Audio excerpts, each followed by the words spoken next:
Madame, Monsieur, bonjour, bienvenue pour cette nouvelle étude que nous vous proposons.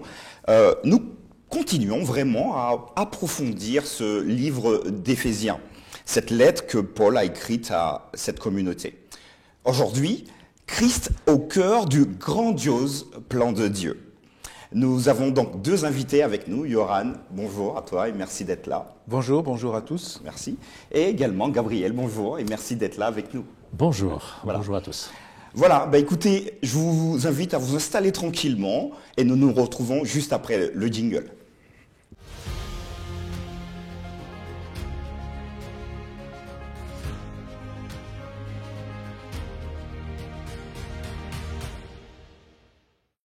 Voilà, nous nous retrouvons donc pour approfondir cette étude ensemble. Et juste avant, je vous propose de pouvoir prier avec nous. Yoran.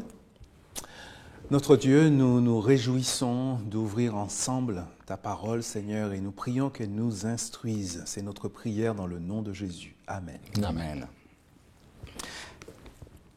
En tout cas, je vous remercie d'être là pour pouvoir jeter les bases, des pistes de réflexion sur cette étude numéro 2, Christ au cœur du grandiose plan de Dieu. Je vous propose d'abord, pour commencer vraiment cette étude avec nos amis, à pouvoir prendre avec moi Éphésiens chapitre 1er, et nous lirons au verset 3 jusqu'au verset 6. Donc vous pouvez suivre également à la maison avec nous, Éphésiens chapitre 1er, et je lirai verset 3 jusqu'au verset 6.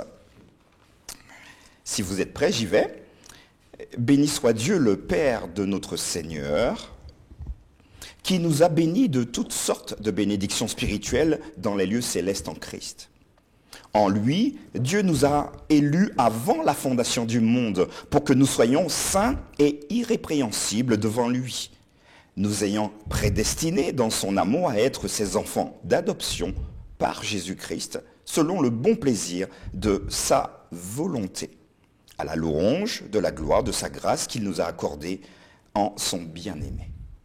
Voilà, donc Paul commence son épître avec quelques bénédictions, mais il va utiliser deux éléments que je vous propose de souligner avec moi. Au verset 4, regardez avec moi, Dieu nous a élus. Et il va rajouter au verset 5, nous ayant prédestinés. C'est assez intéressant. Est-ce que tout est déjà écrit, finalement, si nous sommes prédestinés?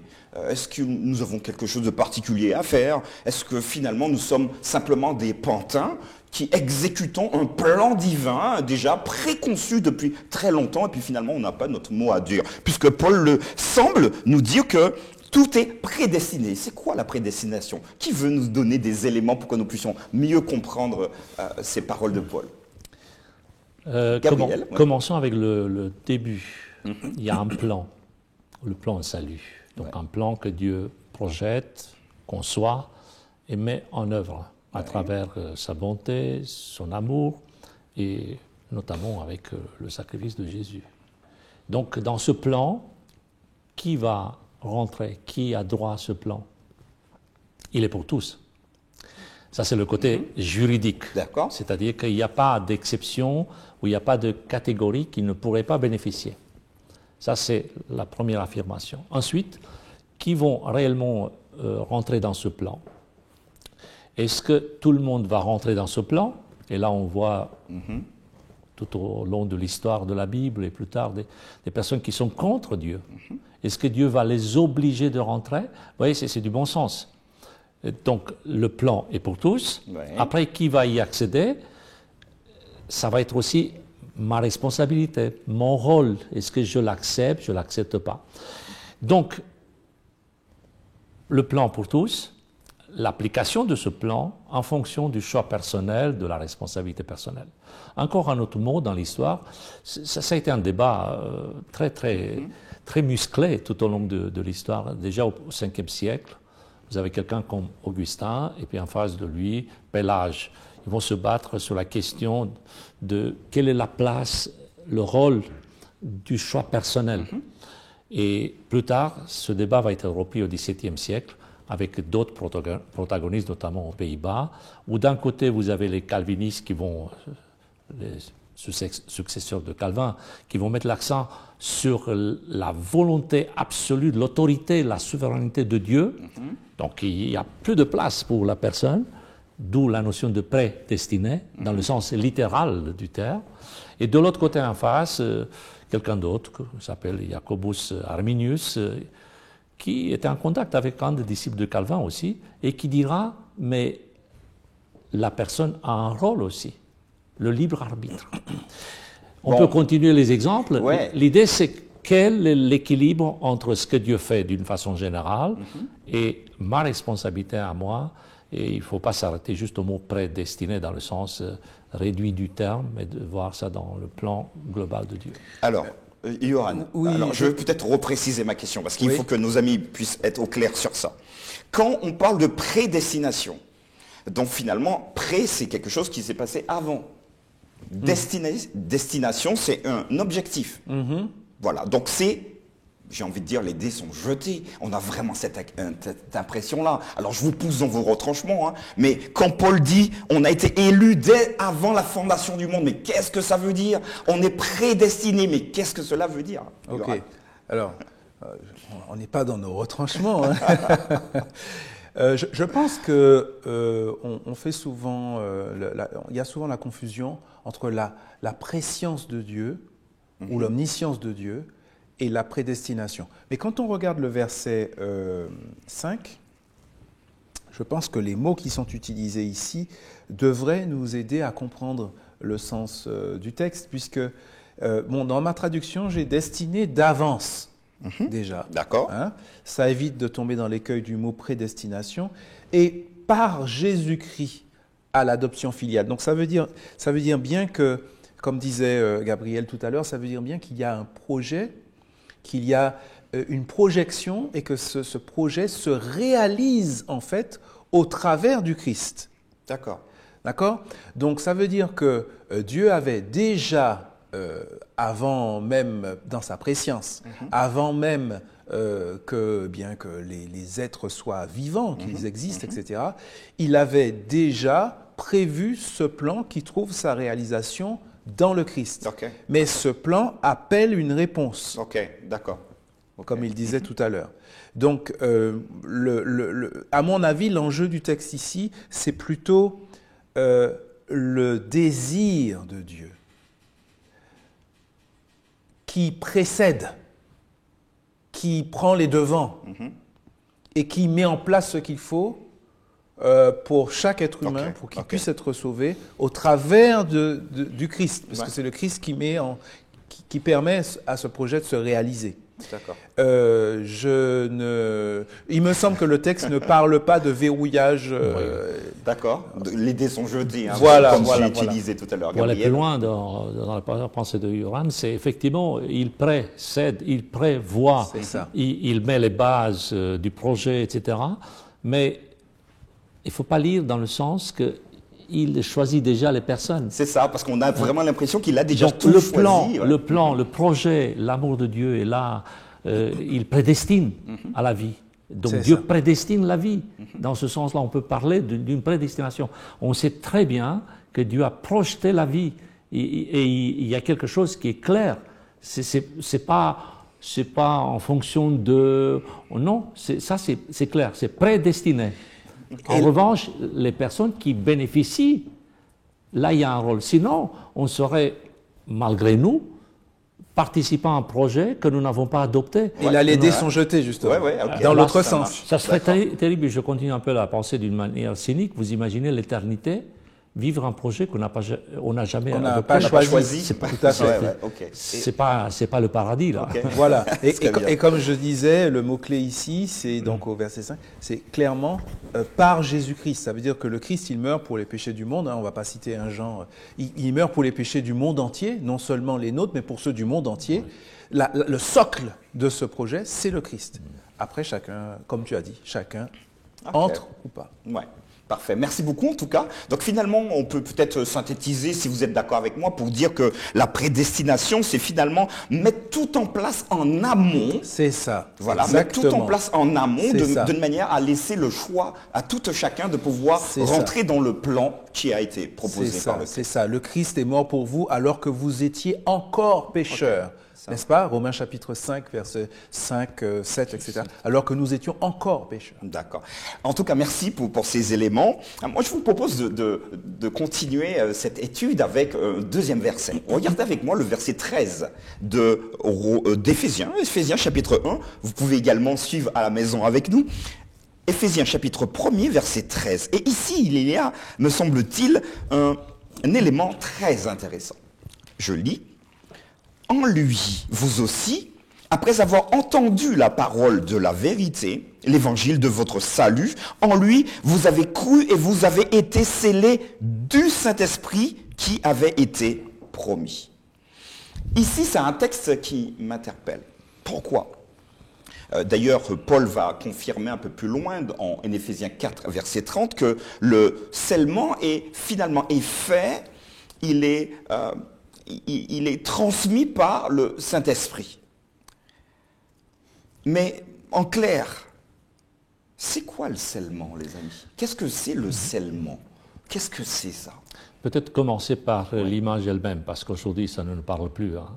Le sceau, c'est quoi un sceau? Sceau, pas un objet, mais écrit autrement, on comprend bien. C'est la marque d'un propriétaire. On faisait ça il y a pas longtemps. Ça se fait toujours quand on met sur la cire, par exemple, un tampon. Et là, d'une famille, par exemple. On touche pas. C'est le sceau d'appartenance. C'est le propriétaire et celui qui appartient au propriétaire. Donc ça, c'est l'image réelle, concrète. Après, il y a quelque chose au sens figuré, à savoir quel est le lien d'appartenance. Comment est-ce qu'on arrive à réaliser cette appartenance? Pour aller dans une image toujours concrète, c'est par exemple vivre sa vie toute seule, indépendamment de Dieu, de la puissance divine, ou au contraire dépendre de quelqu'un. Et l'apôtre Paul amène cette notion d'appartenance, d'un sceau, d'un propriétaire, en disant que la vie sans la présence de l'Esprit, elle est impossible. D'accord. Donc si je comprends bien, donc pour toi, le scellement ou le sceau, c'est un signe d'appartenance à. Qui est mon propriétaire? Ok. Donc c'est le Saint-Esprit qui dit qui m'appartient ou qui ne m'appartient pas. Donc c'est ça, hein, ici. C'est le Saint-Esprit, oui, ça va ensemble avec le Saint-Esprit. Alors je suis désolé de faire des allers-retours avec l'Épître aux Romains, mais elle nous aide un petit peu, n'est-ce pas? C'est le même auteur. Et par exemple, Paul, dans l'Épître aux Romains, cette fois au chapitre 8, et au verset 16, il dit bien que c'est l'esprit, donc cet esprit, verset 15 déjà, c'est un esprit d'adoption, d'accord? C'est un esprit d'adoption. Donc, il est là pour créer le lien, il est là pour faire je ne sais pas comment dire, l'enclenchement, voilà. Et au verset 16, il est bien dit, donc cet esprit d'adoption nous fait dire papa, donc il crée cette intimité, ok? Et au verset 16, il dit l'esprit lui-même rend témoignage à notre esprit que nous sommes bien, j'ai envie de rajouter, que nous sommes bien enfants de Dieu. D'où la notion de sceau dont tu parlais juste avant, Gabriel, n'est-ce pas? D'appartenance. Donc l'Esprit de Dieu joue un rôle dans ce sentiment, cette conviction même d'appartenance à Dieu.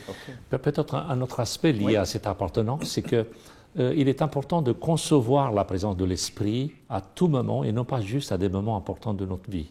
Certains chrétiens, il faut reconnaître ici, essayent d'expliquer ou d'envisager la présence de l'Esprit, enfin, la réalité spirituelle due à cette présence de temps en temps, à des moments forts, dans des situations exceptionnelles. Et là, tu as la présence de l'Esprit. Alors que la Bible, justement, l'apôtre Paul met l'accent sur cette appartenance à tout moment. il n'y a pas de possibilité de vie, même de vie, sans la présence de l'Esprit. Donc ce n'est pas un accessoire, ce n'est pas une manière de concevoir une spiritualité du style un peu plus méditatif, un peu plus intrinsèque, vous savez, du style « moi j'ai l'Esprit, vous n'avez pas l'Esprit », c'est pas ça. Ou je le ressens bien. Non, c'est pas une question d'émotion, d'affectif, c'est une question d'une réalité. Est-ce que l'Esprit est présent ou il n'est pas? Est-ce que tu marches en dépendance de quelqu'un qui peut te guider, qui peut te porter, ou tu fais ta vie toute seule et à la fin tu dis j'ai vécu une vie intéressante, mais sans l'Esprit. L'enjeu est là. Donc ne pas faire de cette réalité une réalité réduite juste à des moments clés de notre vie qui pourraient être appréciés ou vus par les autres. D'accord. Tu voulais ajouter? Oui, encore une chose peut-être par rapport à cette... Parce qu'il y aurait tellement de choses à dire. L'étude est riche. Encore une chose rapidement. Donc, ce verset 13. En lui, vous avez entendu la parole de la vérité, la bonne nouvelle de votre salut, l'évangile. Et en lui, vous êtes venus à la foi. Donc, il y a la croyance, on croit. Et par conséquent, vous avez été scellés de l'Esprit. Alors, qu'est-ce qui se passe au moment du baptême de Jésus? Alors moi, je connais ma Bible un tout petit peu. Quand il sort de l'eau, voilà, il y a le Matthieu ciel 3,16, le ciel s'ouvre et on entend une voix. Voilà, qui dit « Celui-ci est mon fils bien-aimé » et l'Esprit vient sous la forme d'une colombe. Voilà. Donc, ce qui se passe au baptême de Jésus est un archétype de ce qui se passe pour chaque conversion, chaque baptême. Normalement, s'il est bien vécu, n'est-ce pas? À ce moment-là, Dieu gagne un enfant. Dieu gagne un fils ou une fille. En disant, celle-ci est ma fille, celui-ci est mon fils. D'accord? Romains 8, 29, il nous configure à l'image de son fils. Donc, il est le précurseur d'une certaine manière. Et l'Esprit vient... Peut-être pas sous la forme d'une colombe. Je ne l'ai pas vu encore, mais... Mais en tout cas, il vient comme pour confirmer quelque part cette réalité que Dieu a gagné un fils ou une fille. C'est joli. D'accord? Et on retrouve ça aussi dans 2 Corinthiens 1, 21-22. Si on peut juste rapidement... prendre ce texte, parce qu'il parle aussi de... Alors, donc 2 Corinthiens chapitre 1er, pour nos amis qui nous suivent, verset... Voilà, 21 et 22. Et le texte dit, « Or, celui qui nous a affermis avec vous dans le Christ, et qui nous a conféré l'onction, c'est Dieu.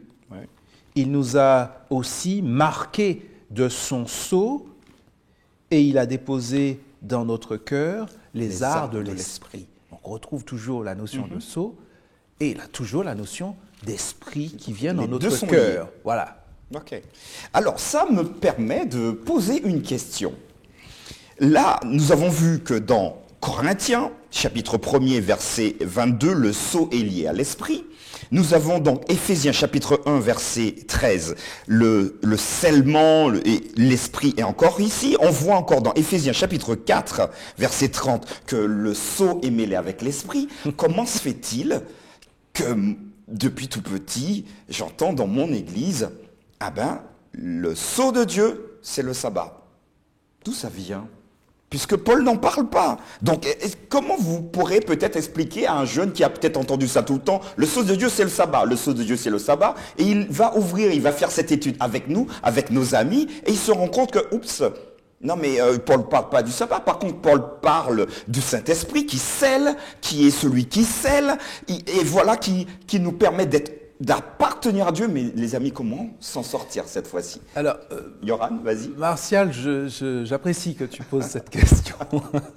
J'apprécie que tu poses cette question. Le sabbat comme le sceau de Dieu, c'est une expression d'Ellen White, c'est un concept d'Ellen White, mais c'est vrai que ce n'est pas un concept biblique. D'accord? Alors, on parle de signes dans l'Ancien Testament. Ce sera un signe entre vous et moi. Le sabbat sera un signe, voilà. absolument. Ouais. Mais si on reste fidèle à l'enseignement du Nouveau Testament, non, le sabbat n'est pas présenté comme le sceau de Dieu. Le sceau de Dieu, c'est le Saint-Esprit, qui, on vient de le voir, est donné au moment où j'accepte la parole de la vérité, l'Évangile. D'accord? Maintenant, ça ne veut pas dire que ce que dit Ellen White est incompréhensible. Je pense qu'on peut comprendre son expression à la lumière de l'Écriture, mais c'est l'Écriture qui va venir éclairer tout cela. En fait, Ellen White va utiliser des raccourcis. Et pour comprendre ces raccourcis, il nous faut la Bible. Alors, je vous propose, si vous voulez bien... Alors, très rapidement, parce qu'on a encore d'autres éléments à voir. Mais ensuite, je vous propose, parce que c'est intéressant, dans Apocalypse chapitre 7, oui. Les 4 premiers versets, on parle de sceau. Donc, on est dans le contexte de la fin des temps. Et le texte dit, je vais aller peut-être très vite. Verset 2 surtout. Verset 2, et je vis un autre ange qui montait du côté du soleil levant et qui tenait le sceau du Dieu vivant. Il cria aux 4 anges à qui il a été donné de faire du mal à la terre et à la mer, ne faites pas de mal ni à la terre, ni à la mer, ni aux arbres, jusqu'à ce que nous ayons marqué du sceau le front des serviteurs de notre Dieu. Et dans ce contexte de la fin, on pense au sabbat.